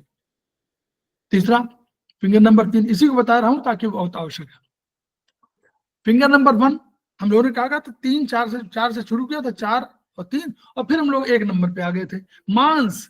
तो मांस को जो हम लोग धातु बोल रहे हैं, आधुनिक चिकित्सा कह रही मसल्स। मसल्स की बात जब कर रहे हैं तो वो मसल्स यही है। और धातु क्या है? मसल्स शीथ, इसको वसा हम लोग कह देते हैं, मसल्स पर शीथ। शीथ माने उसकी लेयर, लेयरिंग, त्वचा, लेयर ऑफ स्किन, वो भी तो है, मांसी की तो है ऊपर वाले त्वचा की स्किन। तो हम लोग त्वचा को, इसीलिए हम फिंगर नंबर देखिए, फिंगर नंबर 1 में है मांस पर, तो यानी उपधातु इसकी त्वचा है और मसल्स शीथ है इसकी, मतलब वसा में इसको कह सकते हैं। जिसको मल क्या है? मल इसका कान का, और कान का देखिए excretion of ear and nose, नाक का और कान का जो एक्सक्रीशन है वो आपका मल है इसका, मांस के साथ। तो अगर कभी इनमें प्रॉब्लम होगी तो हमको मांस का ट्रीटमेंट करना चाहिए, मसल्स का ट्रीटमेंट करना चाहिए। अगर कहीं वैक्स अधिक आ रहा है या कान में या नोज में, तो वो फिंगर नंबर 1 में भी ट्रीट कर सकते हैं इसके हिसाब से। और उसका क्या है दोष, क्या है? ये कफ दोष। क्यों? मांस है ना, तो मांस में जो है तो वो कफ दोष। और पृथ्वी और आपा, इसमें मांस में finger number 1 P joint, finger number 1 P joint कान के लिए है, पर यहाँ नाक भी जोड़ दिया। नहीं, यो देखिए, ये उनका उसका जो कैटेगरी है रसात मांस मेद अस्थमज्जा, तो उसमें उसके हिसाब से बता रहे हैं, वहां हम लोग तो पॉइंट रखा हुआ है। लेकिन ये कह रहे हैं कि जब अगर एक्सक्रीशन इन सब, देखिए हमको जोड़ना कैसे है? अगर इन सब का एक्सक्रीशन आप कहें कि ईयर वैक्स बहुत आ रहा है, नोज बहुत हो रही है, तो इसका मतलब कि कहीं ना कहीं ये धातु प्रभावित है, मांस धातु प्रभावित है, मांस धातु प्रभावित है। हाँ, ये हमको ऐसे जोड़ना है, इससे जोड़ना है। ठीक है सर, समझ गया सर। अब कार्य क्या है? लेपनिंग, रैपिंग, क्योंकि मांस है लेयरिंग करती है ना, मांस है लेपनिंग करती है। और इसके महाभूत पृथ्वी और आपा दोनों है, पृथ्वी भी है और जल भी है। फिर हम लोगों ने फिंगर नंबर 2 मेद, हम लोग कहते हैं मेद है ना, तो मेद को आधुनिक चिकित्सा विद्यान जो फैट कह रहे हैं और जो एडिपोज टिश्यू बोल रहे हैं उसको हम लोग मेद बोल रहे हैं। क्रोनोलॉजी है ना, मतलब दोनों जोड़िए। जो फैट कह रहे हैं वहां मसल कह रहे हैं। देखिए मांस को मसल्स कह रहे हैं, जो मसल बनी है उनको मांस कह रहे हैं, और यहाँ फैट जो कह रहे हैं वो मेद की श्रेणी में है। तो अगर फैट बढ़ा है आपका तो मेद का ट्रीटमेंट है, यानी फैट कहीं प्रभावित हो रहा है, एडिपोज टिश्यू प्रभावित हो रहे हैं, तो हम मेद पर ट्रीटमेंट करेंगे, फिंगर नंबर 2 पे करेंगे। उधर क्या है? लिगामेंट्स और टेंडन्स में इसके उपधातुएं हैं। तो लिगामेंट्स और टेंडन, याद रखिएगा, ऊपर हम लोगों ने कहा था उपधातु में क्या था? त्वचा में, मांस में त्वचा थी और मसल शीथ थी, मसल की लेयरिंग थी और लेयर्स ऑफ स्किन थी। लेकिन यहाँ हम लोग लिगामेंट्स और टेंडन्स को ले रहे हैं मेद में। तो लिगामेंट्स और टेंडन्स की कोई प्रॉब्लम होगी तो वो मेद कहीं प्रभावित हो, क्योंकि धातुएं का कुछ परसेंटेज उपधातु और कुछ परसेंटेज मल, यही तो होगा। तो अगर आपका मेद प्रभावित है तो लिगामेंट्स और टेंडन्स प्रभावित होंगे, और उधर आपका स्वेट प्रभावित होगा, स्वेद, पसीना अगर आपका अधिक कम हो रहा है तो मेद की वजह से, यानी पसीना अधिक कम निकल रहा है, तो हमारा ध्यान फिंगर नंबर 2 मेद में जाना चाहिए इस हिसाब से। क्लियर? और कफ है, इसका भी आपा है पृथ्वी, इसका भी वही है, जैसा उसमें कफ पृथ्वी आपा है, यहाँ भी आपा है पृथ्वी, दोनों में है, मेद में भी मांस में भी, दोनों में है। इसका काम का लुब्रिकेशन काम है। देखिए लुब्रिकेशन, इसीलिए फैट बहुत आवश्यक कहीं होता है लुब्रिकेशन के लिए काम, ऐसा नहीं कि बेकारी होता है। एक आवश्यक जो पर्याप्त मात्रा है, जो अनुकूल मात्रा है, वहां तक चाहिए लुब्रिकेशन, क्योंकि लुब्रिकेट करता है वो, उसका जो फंक्शन है लुब्रिकेटिंग करता है फैट मेड। फिर अस्थि आ गया फिंगर नंबर 5 में। बोन, इसको हम लोग आधुनिक चिकित्सा विज्ञान बोन बोलता है। दांत बिल्कुल बोन वाले हैं, तो वो उसके उपधातु हैं। तो दांत तो उपधातु है, और नख, नेल और रोम, हेयर। रोम कौन से हैं? हेयर, शरीर वाले। देखिए ये शरीर वाले रोम, रोम माने सर सर के नहीं, ये रोम बॉडी माने ये बॉडी ऑन शरीर पे बॉडी उनको रोम, जो बॉडी के ऊपर हाँ जी, बॉडी वाले उनको बोलते हैं। तो नख, नेल, नेल को अस्थि से जोड़ा गया है और अस्थि का वो मल है, तो नेल्स और रोम ये उसके अस्थि में है, यहाँ जुड़े हुए हैं। ठीक है, वहां वो तुलना मत अलग करिएगा, वहां अलग है, यहाँ अलग है। ठीक है, चाइनीज में अलग है, यहाँ अलग है। वात, ये अस्थि जो है वात दोष है, जो अस्थि है वो वात दोष है, और इसका पृथ्वी और आकाश दोनों इसका वो है, आकाश पृथ्वी इसका महाभूत है, दोष के रूप में बात है। और करता क्या है, फाउंडेशन करता है, अस्थि फाउंडेशन है। अगर अस्थि न हो तो अस्थि वही संरचना करता है, फाउंडेशन बनाता है। जैसे आप लोग बिल्डिंग बनाने के लिए लोहे का पूरा बना देते हैं और कहते हैं कि हमने बना दिया है, और उसके बाद अब लोहे का पूरा कॉलम बना दिया, उस कॉलम में आपको सब भर देना, हाँ वो स्ट्रक्चर धारण। फिंगर नंबर 6 मज्जा, इसको बोन मैरो और नर्व टिश्यू दोनों, इसको नर्व टिश्यू भी यही बोलते हैं और यही मज्जा बोलते हैं। हम लोग मज्जा बोलते हैं, नर्व टिश्यू और बोन मैरो दोनों बोल रहे हैं वो। और ये केश, हेयर, केश माने सर के बाल मज्जा। तो आयुर्वेद के हिसाब से अगर केश का ट्रीटमेंट करना हो तो हम लोग फिंगर नंबर 6 में करेंगे। क्लियर? और इसका मल क्या है, लेक्राइमल सेक्रेशन, नाक से, और त्वक स्नेह, सीबम, इसका जो सिक्रेशन, लेक्राइमल सिक्रेशन और त्वक स्नेह, सीबम, सीबम इसको बोलते हैं, जो स्किन की वजह से निकलता है वो। तो ये जो है इसके वो है। और इसका दोष, इनके मल को वापस एक्सप्लेन करेंगे, क्या होता है लॉक्रीमल सिक्रेशन? नाक वाला, नाक अक्षी माने ये मतलब जो पानी से निकलता है वो, या अरे सर वो जो मल निकलता है? आंख वाला, अक्षी माने आंख। अच्छा, आंख का कीचड़। हाँ, आंख से कीचड़। और ये त्वक स्नेह सर, अक्षी माने आंख। ये त्वक स्नेह क्या हुआ सर? और इंग्लिश हिंदी है उसका, सीबम का, सीबम इंग्लिश है। वही सीबम क्या होता है? त्वचा का स्नेह होगा, कुछ त्वचा में वो सीबम निकलता होगा कुछ। सीबम, त्वक स्नेह माने त्वचा का स्नेह, त्वचा में जो निकलता होगा वो है। अच्छा सर, निकलता है, बीमारी में निकलता है। हाँ, मुझे तेल जैसा निकलता था। हाँ, तो त्वचा का जो है वो निकलता, वो मल है। हाइपोथायराइड का, हाइपोथायराइड से अफेक्टेड था मैं, तब मेरे पूरे स्किन से जो पूछता था तो ऐसा लगता था जैसे तेल निकला हो। हाँ, सीबम को उसमें देख लीजिएगा, आपको मिल जाएगा गूगल में, सीबम मिल जाएगा। है वो हिंदी में त्वक स्नेह माने त्वचा की स्नेह, त्वचा में कोई कुछ सिक्रेशन टाइप के निकलते होंगे, वो उसकी बातें कर रहे हैं। ठीक है, अदर देन स्वेट, स्वेट तो पसीना है, त्वक स्नेह मतलब इसी का स्किन से कुछ निकलता हो। तो आपा पृथ्वी महाभूत है, और ये काम क्या करता है, फिलिंग काम करता है, ये फिल करता है। क्या कोई चीज होगी दोनों के बीच में मध्यस्थता करता है और उसको फिल कर देता है। तो मज्जा क्या करता है, मज्जा अगर हम लोग अपनी भाषा में कहें तो मज्जा क्या करता है, मज्जा कुछ चीज को क्रिएट करता है। मज्जा कहीं पर रहता है तो वो पोषण दे रहा है, तो पोषण देने का फिलिंग का काम कर रहा है, वो उसको कोई चीज असंतुलित है या कम है तो उसको फिल कर दे रहा है। ये फिलिंग का उन्होंने काम माना है इसको। फिर फिंगर नंबर 7 पे शुक्र रखा हुआ है, रिप्रोडक्टिव है, इसका कोई उपधातु नहीं है। और वाग्भट क्या कह रहे हैं, बल के रूप में वाग्भट कह रहे हैं ओजस इसका कफ है, मल है, यहां ओजस की बात आई है। ठीक है, वाग्भट ने कहा ओजस, और दोष कहा कफ, और आपा पृथ्वी वही है, और रिप्रोडक्शन में काम आता है। तो ये जो यहां तक जो था, तो यानी वाग्भट ने बाय द वे ओजस एक का कहा था कि ओजस शब्द का इस्तेमाल किया, ओज का, और यही कहा कि ये शुक्र से वजह से होता है। तो इसीलिए हम लोगों ने फिंगर नंबर 8 में भी ले लिया ओजस, इसीलिए लिया गया क्योंकि ये इसकी बात, ओजस की बात चली थी, तो ओज की बात चली थी, तो जब ओज की बात चली तो उसको फिंगर नंबर 8 में रख दिया गया। तो ये ओजस फिंगर नंबर 8 में, ये क्या है, सुपीरियर धातु, ये सबसे महाधातु इसको कहा गया।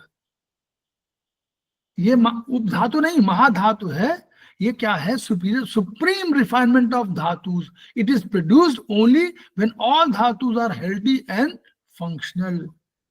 यानी ये ओज तब आपका बढ़िया दिखेगा जब आपकी सारी बैलेंस, जैसे हम लोग याद करिए ना, अभी उस दिन बोले थे श्रवण कुमार जी कि क्या वो है, तो हमने यही कहा था कि समवाय कारण है। जब तक समवाय नहीं होगा, वो मतलब सबका बैलेंस फॉर्म नहीं होगा, सब बढ़िया से जुड़े नहीं होंगे एक दूसरे से, तब तक ओजस आपको चेहरे पर नूर दिखाई नहीं पड़ेगा, पीछे प्रभा मंडल दिखाई पड़ता है। देखिए ना, गौतम बुद्ध भगवान के पीछे लगा रहता है कि भाई ओजस, ये सब तेज जो है सारे देवताओं के उसमें ये तेज दिखाई पड़ता है। वो तेज जो है ओजस, माने ये सारी चीजें बैलेंस फॉर्म में है, इसलिए वो जीवन, प्रोटेक्शन ऑफ ऑल धातुस, जीवन का ये सबसे बड़ा परिचालक है ओजस। ये जितना क्रिएट आप करेंगे, जितना बढ़िया बैलेंस फॉर्म में आपका होगा, जितना ओजस होगा, उतना ही आपकी शक्ति बढ़ेगी। ये देखिए पूरा उसी का चक्र बना दिया है सर, ये चक्र बना दिया है। और देखिए कहाँ सब पूरा फिंगर बता दिया गया, धातु उपधातु अम्मल का सबका अस्थि मज्जा उसमें, और ट्रीटमेंट भी आगे दिया हुआ। देखिए रस का ट्रीटमेंट जो है, 3 फिंगर वो तो ये उन्होंने उसके हिसाब से 012 के हिसाब से किया है, याद करिए ना, जो आजकल चल रहा है, हाँ उसके हिसाब से किया हुआ है। लेकिन हम लोग तो फिंगर तो हमको मालूम ही पहले से मालूम है, उसमें हम लोग कर रहे हैं। तो मस्कुलर, जैसे मस्कुलर डिस्ट्रॉफी में फिंगर नंबर 1, 2, 3 उन्होंने ट्राई ओरिजिन बनाया, वो उन्होंने तीनों को मिला करके इनके ये वाले इस वाले से उन्होंने तीनों को बनाया कि मान लीजिए रस रक्त मांस में प्रॉब्लम है तो रक्त का ट्रीटमेंट हम लोग कर सकते हैं, उसमें करिए। रक्त ओज शुक्र में है तो 3 का कर सकते हैं। ऐसे उन्होंने ट्रायंगल बना करके एक अपना, वहां पर आपका वो नहीं है, ये जो चैप्टर में वहां दिया हुआ था, उससे हमने कहा कि ये इससे बेटर आपको लेटेस्ट आपको यहाँ पर ये वाला जो, ओह नहीं ये नहीं, चरक 5 3 नहीं, ये वाला जो हम लोग कह रहे थे ना, इसको हमने उसको रीडिफाइन कर दिया कि मतलब आप इससे समझे तो ये रस रक्त का वो है कि आपको पूरा पढ़िए तो इसमें ये है। तो हम लोग इसको रस रक्त पर चूंकि अधिक नहीं कर पाएंगे, लेकिन हम लोग कभी रहेगा तो इसके आगे जरूर पढ़ना चाहेंगे। ये उसी का आया है, टेबल आई है, तो उसी का टेबल है उसमें, तो उस टेबल को हमने उससे पढ़ाने की कोशिश किया ताकि आपको अधिक बेटर समझ में आए। जब पुरानी किताब है, अब वो लेटेस्ट वाला है, वो कंसेप्ट और बदला है। तो इस वाले धातुओं पर हम लोग जो है कोशिश वैसे करेंगे। और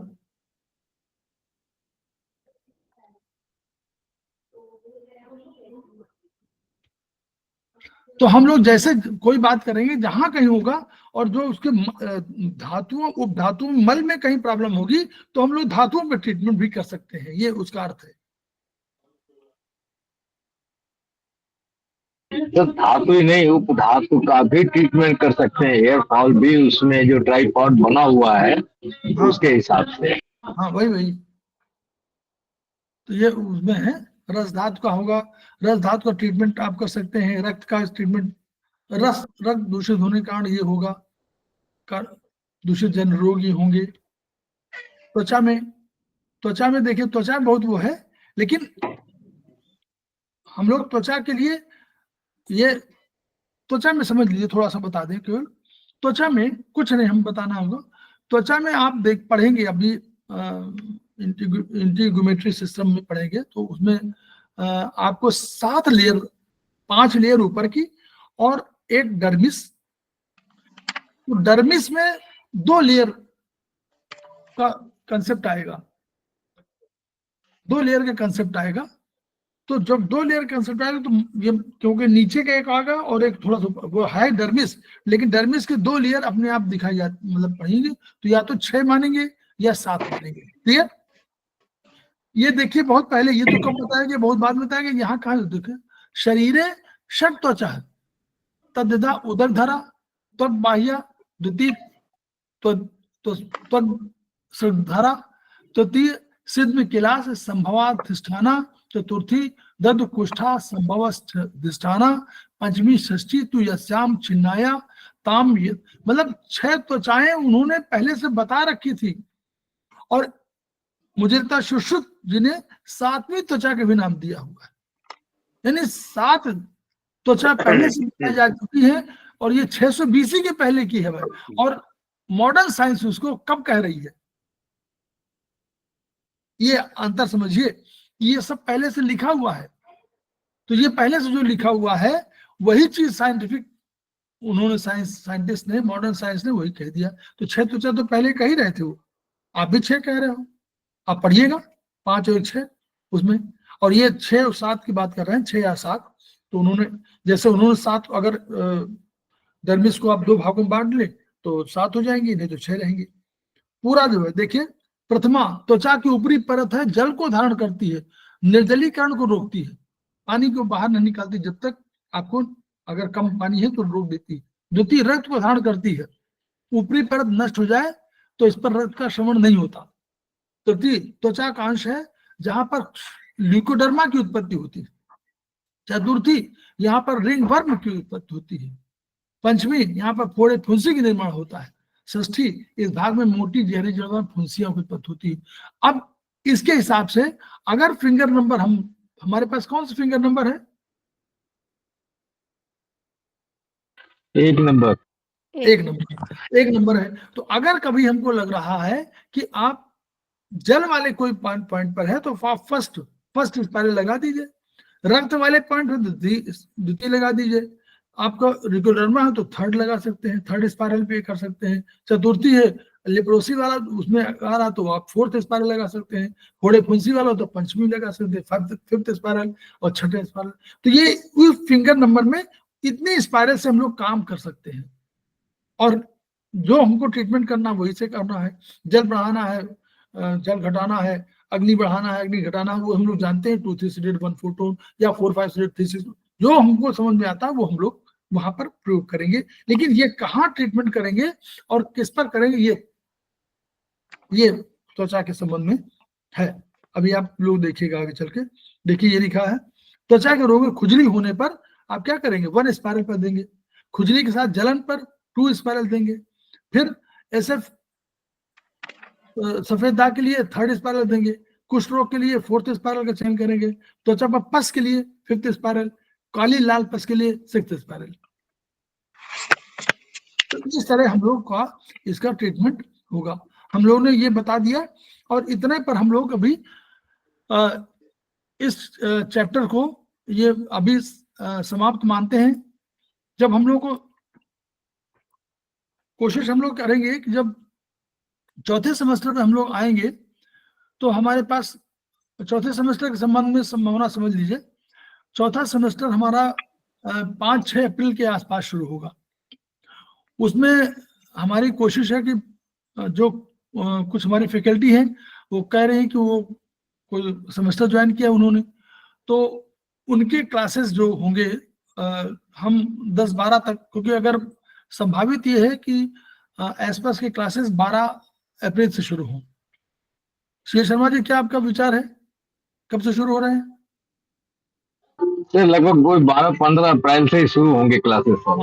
तो 12 अप्रैल के आसपास शुरू होंगे। तो हम कोशिश करेंगे कि 12 अप्रैल तक हम जो फैकल्टी हमारी पढ़ रही है आगे, उनको वक्त नहीं मिलेगा, उनके क्लासेस हम पहले ले लें। फिर लेकिन हम क्लासेस रोकेंगे नहीं, हम क्लासेस किसी दिशा में रोकेंगे नहीं। जो लोग स्टूडेंट के रूप में भाग ले रहे हैं वहां पर, वो लोग शनिवार इतवार में हिंदी क्लासेस वाले तो सवेरे खत्म हो जाएंगे, तो हिंदी क्लास वाले 2:30 बजे तक खाली हो जाएंगे। हमारी क्लासेस शाम को होती हैं, तो केवल इंग्लिश सेक्शन वालों को प्रॉब्लम होगी, क्योंकि इंग्लिश सेक्शन वालों को कंटिन्यूटी 6:30 बजे उनका खत्म होगा, तो उनमें प्रॉब्लम जरूर आएगी। लेकिन वो अपना वीडियो देख सकते हैं, क्योंकि शनिवार इतवार की समस्या आएगी। तो ऐसा हम विचार कर रहे हैं। तो हम लोग 4th सेमेस्टर में कोशिश करेंगे, समझ अपना बंद कर लीजिए जी। तो हम लोग 4th सेमेस्टर में कोशिश करेंगे कि जो हमारे चैप्टर हम कोर्स में नहीं है, जैसे हमारे टिटाइज 3-4 हम लोग कर लेंगे। टिटाइज 6 में जो 4th सेमेस्टर का है उसमें कुछ, टिटाइज 2 में भी जो हमारा 2nd सेमेस्टर में था, उसमें कुछ चैप्टर्स हम लोगों ने पढ़े नहीं है, चैप्टर जैसे 16वां नहीं पढ़ा, चैप्टर 17 नहीं पढ़ा, ये कोर्स में नहीं है तो हम लोग नहीं पढ़ा था TDI 7 में, लेकिन हम कोशिश करेंगे कि इनमें बता दें। टंग डायग्नोसिस उसमें नहीं पढ़ी, पल्स डायग्नोसिस नहीं पढ़ी, तो हम कोशिश करेंगे कि पल्स डायग्नोसिस जो उस चैप्टर के हैं वो आपको बता दें, ताकि एक आपको प्राइमा फेसाई मालूम हो जाए कि हाँ वर्चुअली क्या है। अदरवाइज वो चैप्टर ही नहीं पढ़े तो आप जानेंगे कैसे। प्लस कुछ आपके 6th वो जो चैनल्स वाले हैं उन चैनल्स का, फिर डिजीज के कितने हमारे स्तर हैं तो वो वाले 3-4 चैप्टर ऐसे हैं। प्लस कुछ जो इम्पोर्टेंट आपके ऑर्गन्स हैं, जैसे किडनी है, हार्ट है, गॉल ब्लैडर है, यूबी है, और आपका हार्ट हो गया जैसे। हाँ, तो 4-5 चैप्टर ये जो बहुत इंपॉर्टेंट चैप्टर हैं, इनको जो चैप्टर नंबर 19 के आगे है उनको भी हम कोशिश करेंगे कि हम उसको आपको बता दें। प्लस TDI 6 जो चैप्टर जो सेमेस्टर 4 का टॉपिक है, उसमें हम लोग ये तो करा देंगे आपको। चैप्टर जो 8 हमारे एक्स्ट्राऑर्डिनरी वेसल्स हैं उनकी हम बात कर लेंगे। इसके अलावा रोग प्रकरण बहुत महत्व किए गए हैं, तो उन रोगों के संबंध में, कुछ रोगों के संबंध में हम आपको अलग से एक्सक्लूसिव जरूर बताएंगे। कुछ रोगों के बारे में अलग से चैप्टर बता देंगे, सो दैट कि आप लोग एक बार जान लेंगे तो आपका पढ़ने का मन करेगा। तो उन रोगों के बारे में हम TDI 6 के हिसाब से बता देंगे, क्योंकि चैप्टर 4 पूरा करेंगे तो सेमेस्टर 4 पूरा करेंगे, लेकिन प्लस एडिशन कुछ हमारे जो 2nd सेमेस्टर या 3rd सेमेस्टर में कुछ हम लोग रह गया होगा एक आध चीजें, वो हम लोग कोशिश करेंगे कि वहां बता दें। तो ये हम लोग प्रयास कर रहे हैं। तो ये हमारे क्लासेस टेंटेटिव हमारे चलने की उम्मीद होगी लगभग 12 या 7 मई तक, 7-8 मई तक हम लोग अप्रैल में शुरू करेंगे, तो 1 महीना लगेगा। 1 महीने में हम लोग ये चैप्टर कर लेंगे। हम लोग BHB 4th सेमेस्टर में नहीं करेंगे, याद है? क्यों नहीं करेंगे शर्मा जी? बोलिए। सेमेस्टर 4 में हम लोग BHB क्यों नहीं करेंगे?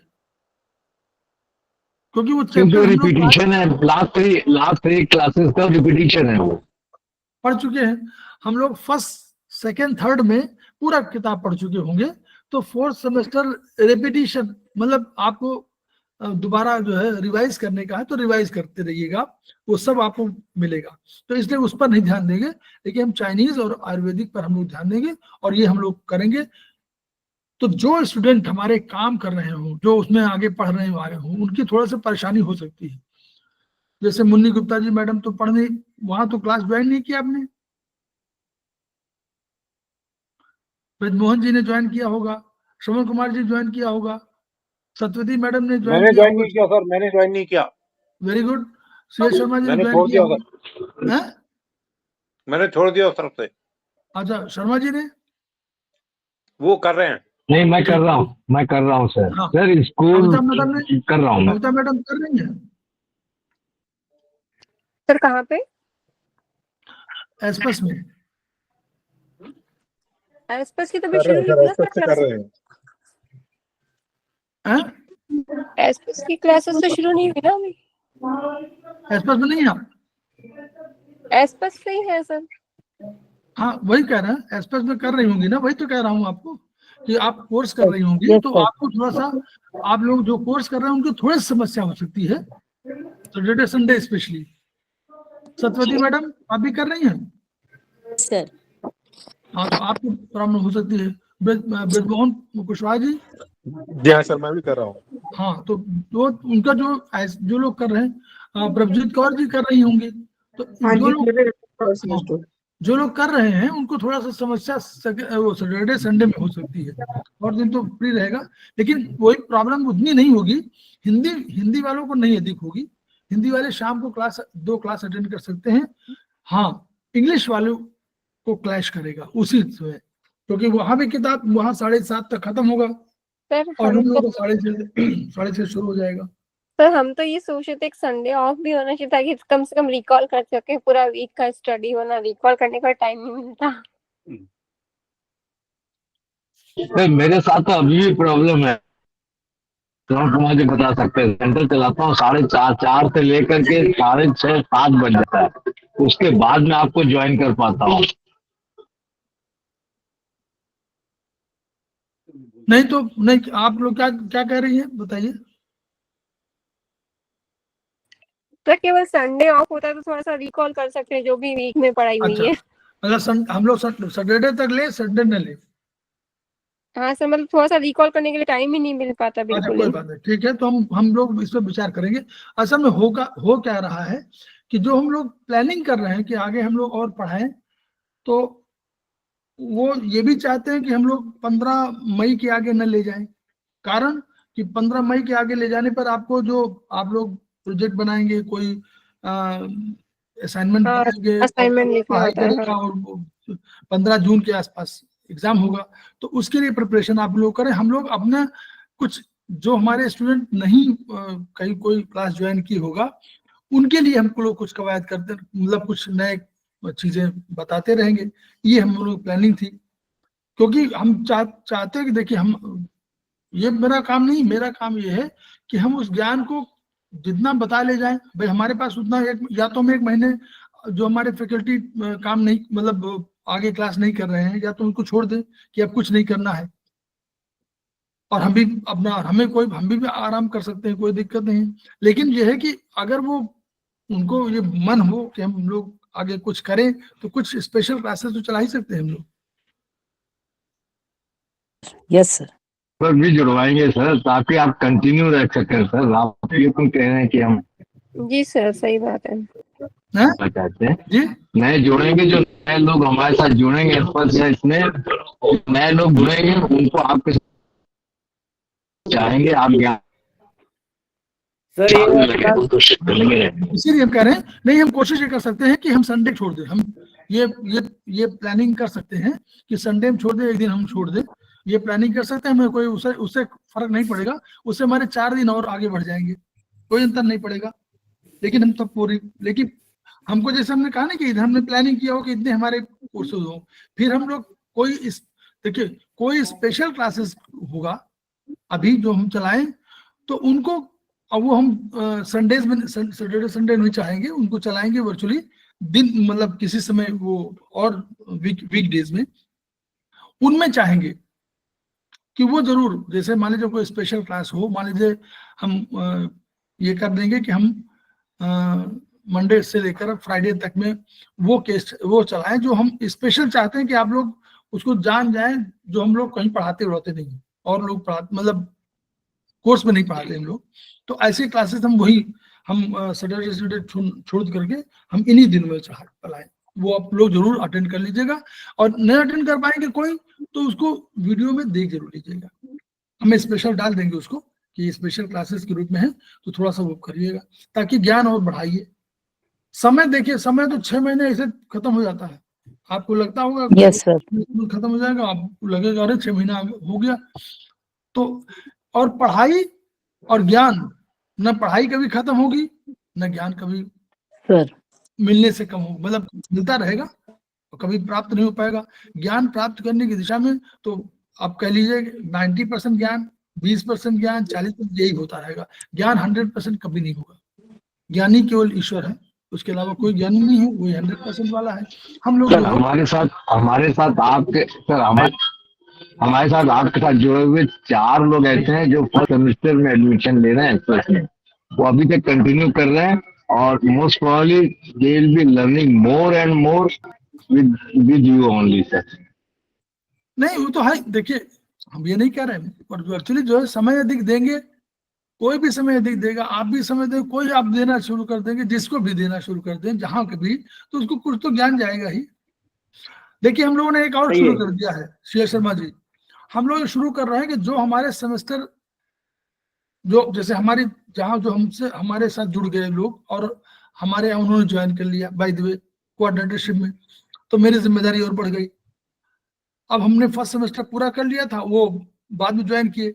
अब वो मेरी समस्या हुई कि मैं क्या करूँ। मैंने कहा भाई मेरे पास नोट्स है, हमने भिजवा दिया है और आप वीडियो देखिए। तो उन्होंने कहा हम शुरू कैसे करें। तो हमने एक नई, हमारे जो प्रमोटर्स हैं ये हमको बहुत सहयोग देते हैं, हमारे फैकल्टी हमको, हमारा जो ब्रेन है उससे अधिक उनका ब्रेन है, वो हमको तुरंत फीडबैक देते हैं बढ़िया सर। तो उन्होंने कहा कि इससे आप बढ़िया ये व्यवस्था करिए कि हम लोगों को एक एक के साथ जोड़ दीजिए। नहीं तो हमने कहा बहुत बढ़िया किया आपने। तो हमने उनका नंबर, दोनों नंबर एक्सचेंज कर दिया।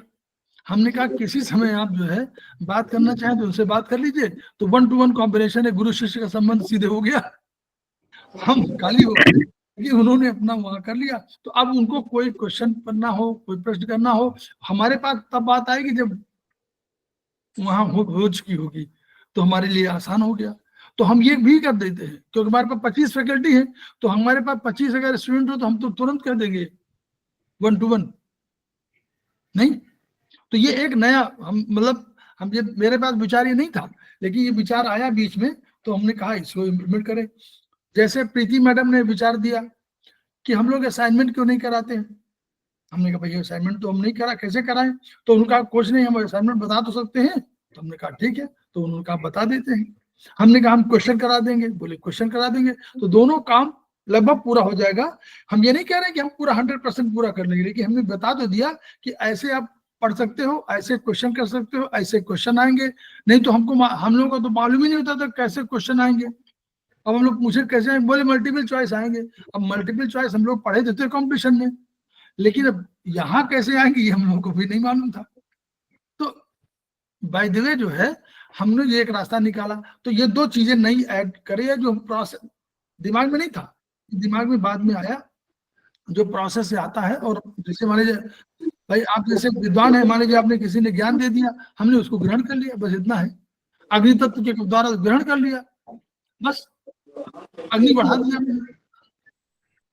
जी सर, मुझे वो चीज का थोड़ा प्रैक्टिस में हेल्प चाहिए, इन्फ्रेंस का।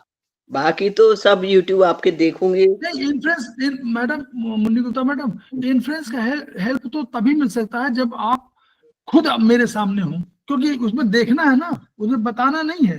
उसमें आपको आंखों से महसूस, आपको आंख बंद करके महसूस करना है, ये फीलिंग आपकी होगी। हम केवल बताने की कोशिश करेंगे। जैसे मैं कहूँ कि आप ध्यान लगाइए और देखिए कि आपके चारों तरफ बादल हैं, तो ये बादल आपको देखना पड़ेगा, मैं तो कहूंगा केवल। ठीक है, वो तो क्या करते हैं मेडिटेशन में, कहते हैं कि आप अपनी ऊर्जा को ऊपर ले जाइए, फिर आप देखिए आप ऊपर चले गए हैं, आप 100 फीट की ऊंचाई पर हैं, आप 200 फीट की ऊंचाई पर हैं, आप 400 फीट की ऊंचाई पर हैं। अब आप फील कर रहे हैं क्या ऊंचाई पर है। एक साहब ने हमको बताया, मेडिटेशन किया, वो ग्रुप मेडिटेशन। शर्मा जी मैं 2 मिनट लूंगा, श्रवण जी। उन्होंने कहा कि आप मेडिटेशन करिए, ग्रुप मेडिटेशन। तो मैंने शुरू किया, मैंने कहा चलिए भाई। उन्होंने कहा ठीक इतने बजे ग्रुप मेडिटेशन शुरू करिए। तो हमने कहा ये क्या होता है। बोले हम और आप दोनों जो है अपनी आत्माओं को ऊपर ले जाएंगे और वहां मिलाएंगे, और वहां केवल हमारे नहीं होंगे, हमारे 10 साथ और होंगे, उन सबकी आत्माएं वहां मिलेंगी। हमने कहा ठीक है। हमने प्रैक्टिस किया। शुरू में समझ में नहीं आया, धीरे धीरे थोड़ा बहुत, मैं नहीं कह रहा हूँ, मैं बहुत दिन नहीं किया मैंने, लेकिन थोड़ा धीरे महसूस होने लगा कि जैसे वास्तव में वो मेरा कोई सा है, मतलब मन है, और वो आगे जा रहा है, फिर मुझे बादल दिखाई दे रहे हैं, फिर आगे मुझे जा रहा है, फिर आगे और ऊपर। बोले आप 7वें स्तर पे जाइए, 6वें स्तर पे जाइए, फिर और जाइए और ऊपर। तो मुझे लगने लगा कि वास्तव में देयर इज समथिंग। तो फिर वहां कहा कि अब स्थिर हो जाइए। तो हम स्थिर हो गए। फिर बोले यहीं पर कंसंट्रेट करिए, रुकिए यहीं पर, यहीं हटिए नहीं यहाँ से। तो हम भी थोड़ा 2-4 दिन 10 दिन किए, तो हमको लगने लगा कि यस देयर इज समथिंग। तो लगा कि जैसे कम्युनिकेट कहीं ना कर रहे हैं, लेकिन जहां पर हम सोच रहे हैं वहां कम्युनिकेट कर रहे हैं। फिर हमने बाद में ये किताब पढ़ी, ये वाली जो आप लोग पढ़ाई थी। तो इसमें लिखा हुआ था कि मन जो है, मन मतलब कोई भी तंतु, वो किसी भी जगह पर बिना किसी समय के वो पहुंच सकता है। तब मुझे लगा कि ये तो वही है जो ना बियॉन्ड टाइम एंड स्पेस पहुंच सकता है ना जी। तो वही मैं कह रहा हूं कि ये कंसंट्रेशन आपको करना है। आप करेंगी तो आपको देखिए, हम लोग भी देखिए, हम लोग ऐसा मत सोचिए बहुत दिनों से कर रहे हैं, हम लोगों ने किया और 3-4 दिन में हम लोगों को इन्फ्लुएंस समझ में आ गया। चलिए आप बताइए कब करवा लेंगे, हेल्प करेंगे इस विषय में। तो 3-4 दिन में क्या हुआ, हम लोगों ने कहा कि शुरू करें, पहले नहीं शुरू किए थे, कंसेप्ट जान रहे थे कि ये करेंगे और वो मिलेगा, स्पंदन मिलेगा, बस इतना जानते हैं। तो हम लोगों ने कहा कि बंदे, तो हाथ में नहीं मिला, फिर हाथ को इधर उधर किया, थोड़ा वो लगाया, क्या बोलते हैं ये हैंड रब वाला जो होता है, हाँ, तो अब उसको लगा के हमने किया। अच्छा, फिर हमने कहा कि अच्छा, फिर मैंने कहा आंख बंद करो, तो आंख बंद की गई। तो टेस्टिंग कैसे हुई, मैंने मान लीजिए देखा, हमने कहा निरंजन जी आप देखो, तो अगर दोनों की टैली कर गई तो इसका मतलब सही है, और टैली नहीं की तो गड़बड़ है, किसी गड़बड़ है ना, या मेरी गड़बड़ या उनकी गड़बड़ है। तो वो हम लोगों ने फिर आंख बंद करके और कंसंट्रेट करना शुरू किया कि इसमें कम आ रही है और इसमें अधिक आ रही है, तो इसमें बहुत वीक है, इसमें थोड़ा तेज है, तो जो तेज वाली उसको एक्सेप्ट कर लिया। तो उन्होंने भी कहा कि हाँ तेज है, तो उन्होंने कहा कि नॉर्थ है, उनका नॉर्थ है, उनका साउथ है, साउथ है, बस। तो ये टेस्टिंग हो गई पेशेंट के माध्यम से, एक दूसरे के माध्यम से, मतलब जैसे मान लो पेशेंट बैठा हुआ, दोनों लोगों ने टेस्ट कर लिया। डॉक्टर ऐसे करते हैं ना, याद करिए, पहले देख लेते हैं, फिर कहते हैं आंख आप देखो या आप अब टेस्ट करो, तो टेस्ट करता है ना दूसरा, तो वो उनका शिष्य होता है, या वो, और वो भी वही रीडिंग देता है, तो वो समझता है कि हाँ, धीरे धीरे उसको अनुभव हो जाता है कि हाँ ये चीज है। बस ऐसे आपको करना है। अब आप हमें भी मेडिटेशन करवाइएगा। गुरु बैठी है तो हम कहाँ से आपको सहायता कर पाए, आप यहाँ दिल्ली में होती तो हम, वो तो सर हमें भी मेडिटेशन करवाइएगा। तो पॉसिबल नहीं है जी मैडम, हमें भी मेडिटेशन करवाइएगा। मेडिटेशन, यस, नहीं मेडिटेशन में हमारे हैं, हमारे तमाम जो है, जो ग्रुप में जुड़े हुए हैं, वो बड़े योग वाले हैं, वो मेडिटेशन करा देंगे, बिल्कुल कोई शक नहीं। किस टाइप का मेडिटेशन, तो मैं भी करा दूंगी। लीजिए देखिए, मुन्नी गुप्ता मैडम खुद ही है, मैंने बहुत कुछ सुना है इसमें। नहीं, मैं मेडिटेशन तो मैं भी करती हूँ, मैं 4 तरह के योग में आने मेडिटेशन लगेगी। मैं भी करती सर हूँ। वहाँ पर आश्रम में कुछ व्यवस्था है, आपके आश्रम में कुछ व्यवस्था है सर? आपके आश्रम में रुकने खाने पीने की ऑन पेमेंट कुछ व्यवस्था है सर, सीखने के लिए? हमारा कौन सा आश्रम है? आपने कोई आश्रम खोला है ना? नहीं तो ये मिसनोमर है, ये वो अपना घर आश्रम है, एक आश्रम है, वहां हम लोग चिकित्सा में फ्री चिकित्सा करते हैं, वो निराश्रित महिलाओं के लिए है। अपना घर आश्रम में गूगल में सर्च करिएगा, बहुत बड़े समाज सुधारक और समाज सेवी वहां के हैं, जो राजस्थान के, उन्होंने 70 सेंटर खोले हुए हैं, और उसमें यहाँ पर 288 महिलाएं हैं, निराश्रित महिलाएं हैं, जो अनेक बीमारियों से ग्रसित हैं। उनको बहुतों को घर का पता नहीं मालूम, घर नहीं मालूम, तमाम, कहीं कोई पुलिस ले आया, कहीं घर से भाग आए, कहीं कुछ हुआ। तो ऐसी निराश्रित महिलाओं के हम लोग का आश्रम नहीं खोला हुआ है, हम लोग आश्रम में जाते हैं और अपनी सेवाएं देते हैं। पंजाब में भी है क्या जी? पंजाब में भी है उनका आश्रम क्या? हाँ बिल्कुल, अरे उनका आप गूगल में सर्च करिए, सब जगह आश्रम है उनके। आप हमें उसका डिटेल भेजिए बंगलोर का, और भिजवा देंगे।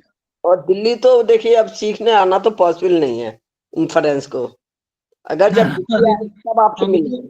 नहीं, मैं आपसे ये नहीं कह सकता हूँ कि आप, अरे अब जिसने कहीं शिफ्ट कर लिया तो कैसे आएगा, हम भी जान रहे हैं।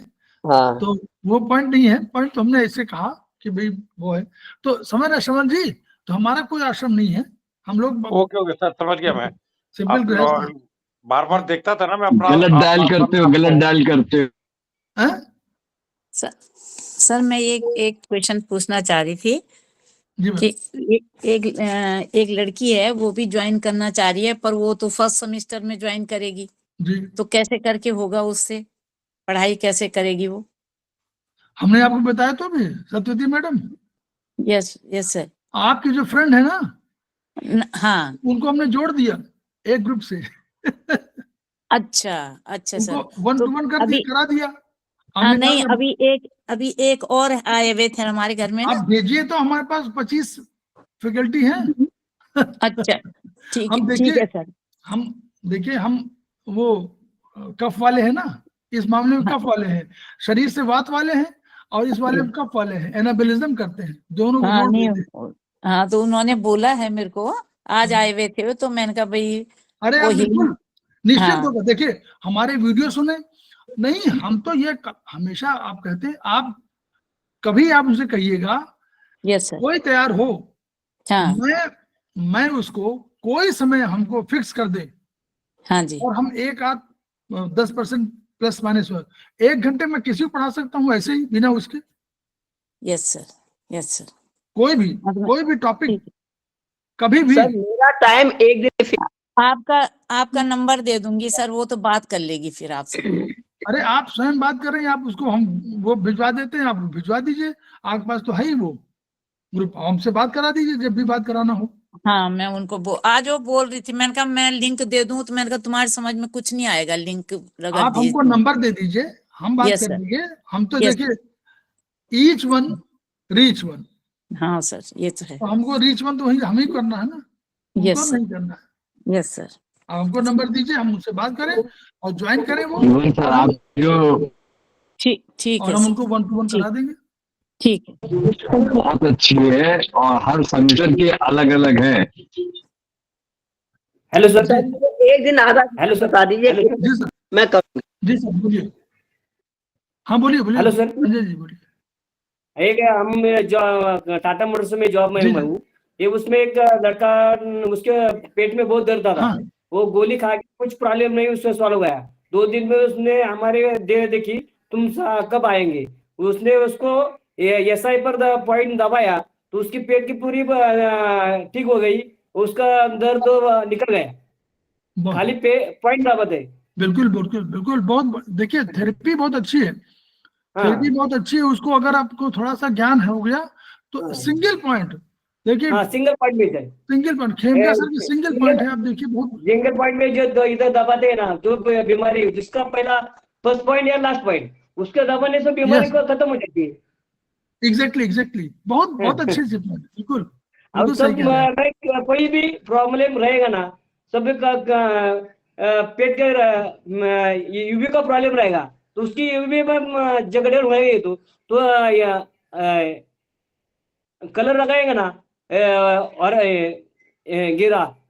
ग्रीन, तो उसमें एनर्जी बढ़ जाती है, वो उसकी बीमारी ठीक हो जाती है।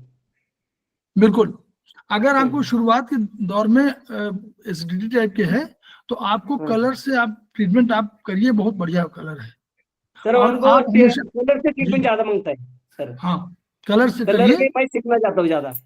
हाँ बढ़िया पॉइंट है उसके एसिडिटी वाले जो है हमारे, क्योंकि ये वर्चुअली जो कंसेप्ट इसका है ये चाइनीजी कंसेप्ट है प्रोफेसर पार्क जेगू का, और हम लोगों ने क्या किया है, केवल अपने पॉइंट्स को उसमें इन्हीं में सुपर इम्पोज कर दिया है आयुर्वेद ने, बस केवल ये किया है। उनके मान लीजिए 7 एनर्जी सिस्टम है, हम लोगों ने उसको 10 एनर्जी सिस्टम में कन्वर्ट कर दिया, बस इतना अंतर हुआ है। अब ये चूंकि प्रोफेसर पार्क जी ने पहले से एस्टेब्लिश किया हुआ, हमारा क्यों कहना कि अगर क्रॉनिक है तो क्रॉनिक में आपको मैग्नेट यूज करना चाहिए और कलर आप यूज करिए आपका एक्यूट या सब एक्यूट है तो आप इसको यूज कर सकते हैं, लेकिन क्रॉनिक करना हो तो करना। उसी तरह नख चक्रों का प्रयोग आप हमेशा करिए कि अगर स्पाइनल की आपकी प्रॉब्लम हो रही हो, स्पाइन की, देखिए इस अभी हम लोग पढ़ रहे थे ना ट्रेटाइज 3 उसमें चरक 3 में कि जो हमारे बोन्स है, एक तो बोन है और एक है नर्व, तो अगर बोन ही प्रॉब्लम है तो हम लोग हाथों में कर सकते हैं आराम से, बोनी प्रॉब्लम है। लेकिन अगर नर्व की प्रॉब्लम है तो हम लोग नेल चक्र पर जाना चाहिए हम लोगों को, वो और सुपीरियर एनर्जी है, ठीक है।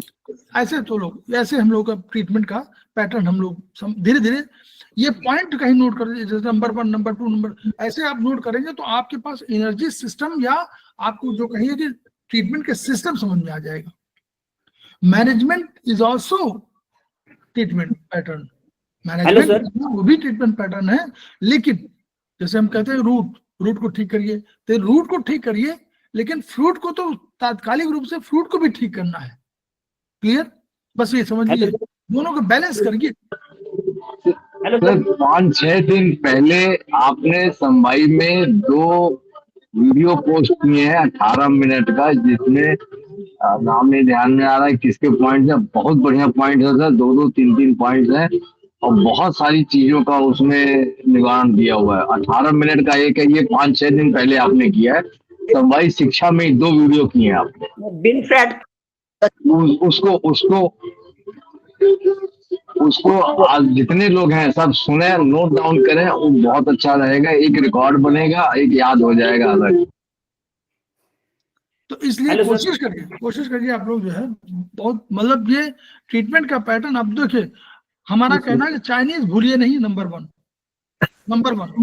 नंबर 2, डॉक्टर वॉल को आप अपने उसमें ऐड करते जाइए। आप देखेंगे जो लोग हमारे साथ जुड़े हुए हैं, आप ये महसूस करें, आप परसेंटेज ले लीजिएगा, सारे लोग पूछ रहे परसेंटेज ले लीजिएगा, डॉक्टर वॉल को प्रयोग करने वालों की संख्या बहुत कम हो गई है, इसी को बढ़ा दीजिए बस। हेलो सर मैं अभी जो ट्रीटमेंट कर रहा हूँ ना, जो कोई भी आदमी मिलता है उसमें जो दर्द होता है उसकी, वो दर्द से उसे वही ऑर्गन दिख रहा है ना, उसकी बीमारी में उसको पूछता है। वो जो गॉलब्लैडर रहेगा उसमें उसको बोलेगा तुम उसको पित्त है क्या, वो बोलता है पित्त रहता है, गैस है क्या, वैसे उससे वो ऑर्गन को पॉइंट दबाएगा तो उसके ठीक हो जाता है सर वो बीमारी। वो ऐसा मैंने सोच लिया है, जो उसको आदमी में समझा, जो आदमी में जो ऑर्गन में दर्द मिलेगा तो ऑर्गन का उसका कैसा प्रॉब्लम है, वो प्रॉब्लम दिखाएगा तो वो आदमी बोलता है गैस है, एसिडिटी है, पित्त है, वो बोलते हैं सर। वो उसमें वो पॉइंट में जिंगल पॉइंट दबाएगा ना तो उसका ठीक हो जाता है सर।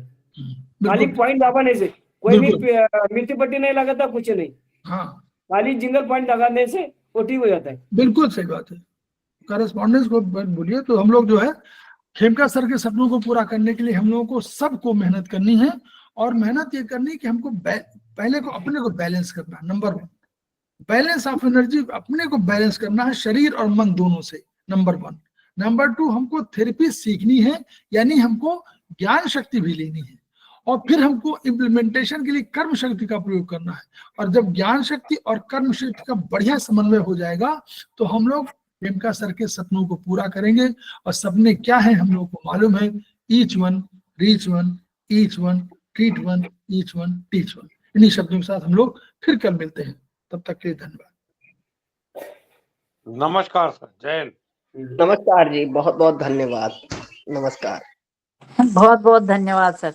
नमस्कार सर।